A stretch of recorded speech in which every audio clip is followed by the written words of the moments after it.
Last year I made this video which summarised all of the treatments which I found to be helpful for my patients with nodal hand arthritis over my 25 years in clinical practice. And in that video I concentrated on treatments with some supportive clinical evidence in the medical literature. And I've had lots of positive comments along with lots of other comments sharing the treatments which many of you guys have found to be helpful for your arthritic hands. So if you haven't seen it, do go and watch that video first and then come back. And in this video, I'm going to share with you some of these suggestions along with some of the other things that many of my patients have shared with me over the years. So these are the alternative self-help treatments recommended by people with first-hand experience of hand arthritis. So welcome to the channel. I'm Stephen Bunting. I'm an MSK physiotherapist and sonographer, and this is PhysioMSK.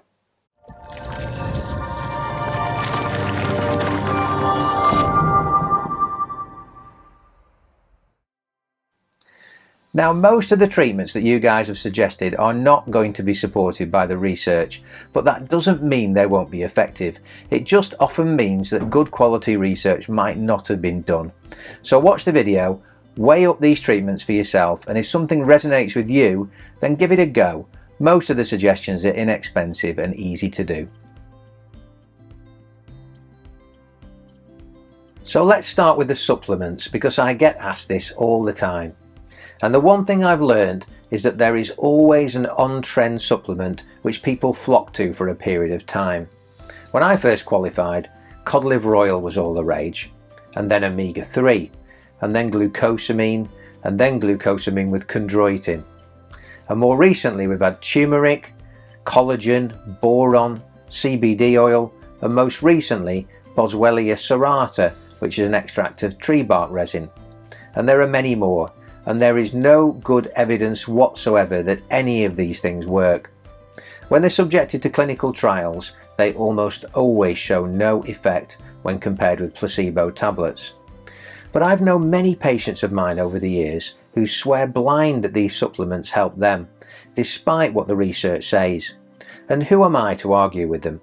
If it works well for them, then great. Even if it is just a placebo effect, it doesn't matter. My advice is that if you want to try a supplement, then try it over a trial period of say 3 months. And if you don't notice any appreciable difference over that time, then don't waste your hard-earned money. But if you do feel better, then carry on for another 3 months and then reassess again. If you've been taking a supplement for a while and you aren't convinced of its effect, then come off it and see. If it was working, then your symptoms should worsen again, shouldn't they? Be critical. Keep a pain diary if you aren't sure. Note your average pain score every day on a scale of 0 to 10, where 0 is no pain and 10 is the worst pain imaginable. And then try looking for trends when you're taking the supplements compared to when you aren't. So here are a few of the typical comments that I get. This one suggests using boron and points to some evidence suggesting that countries with low boron content in the soil have populations more prone to arthritis, as opposed to the opposite effect where countries with a higher soil and waterborne concentration have relatively low arthritic populations. This person thinks gallium is helpful, and here we have a suggestion of dried ginger in a glass of water every night. And Casey here suggests a very specific regime of turmeric, ginger and coconut yogurt, and claims a very impressive 80% reduction in her arthritis symptoms. This person also finds turmeric helpful, but also acknowledges that a low sugar, low carb diet may also be helpful in their case. Which brings us on to diet, and this is where the vast majority of comments on my hand arthritis video were about. And we do have some good evidence in the medical literature which suggests that some diets can affect arthritis.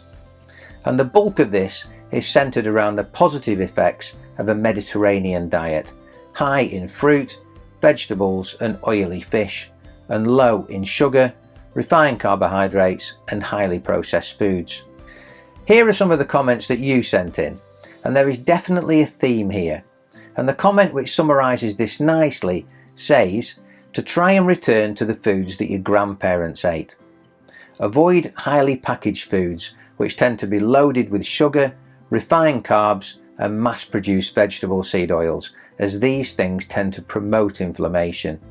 Instead, use whole foods that you've prepared yourself.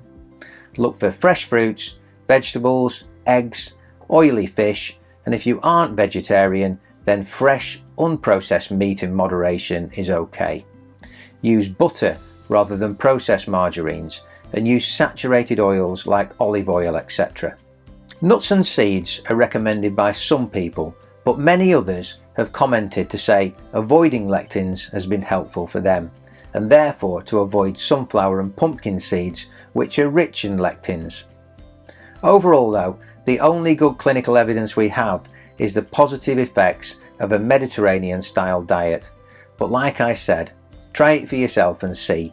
Make your own mind up, as what works for one person may not work for someone else. Here are a few more comments along similar lines. This one suggests stopping gluten and processed foods, as well as white sugar and white carbs.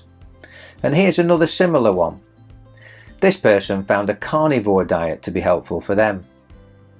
Now in my video, I suggested the use of heat and also rubbing olive oil into the joints, and I've had a few comments which suggested that rubbing castor oil into the hands can be very effective. And here's someone who found that frankincense and jojoba oil was also helpful. I also advised using a modern wax bath as a therapeutic treatment to help with arthritic hand pain and stiffness. And it was interesting to read some of the comments recalling older family members using this treatment many decades ago, including this person who recalls their grandmother heating wax in a saucepan on a gas hob, which I imagine would be a considerable fire risk. And this person, who had hand pain and stiffness in the morning, advised leaving last night's dirty dishes until the morning, when the hot water and gentle exercise really helped them. My video also strongly advocated the use of functional exercises, and it was nice to read some other functional activities that people found helpful, including this person who found that learning to play the piano was both therapeutic and emotionally helpful, and this 70-year-old lady who found similar emotional and therapeutic value through bread and pastry making. These are great suggestions. I've also spoken with many people over the years who have found that gardening to be helpful. Not major landscaping, but things like planting seeds, potting up, pruning, training bonsai, etc. And also certain arts and crafts have been recommended by many of my patients, particularly crochet, beaded jewellery making and clay sculpting.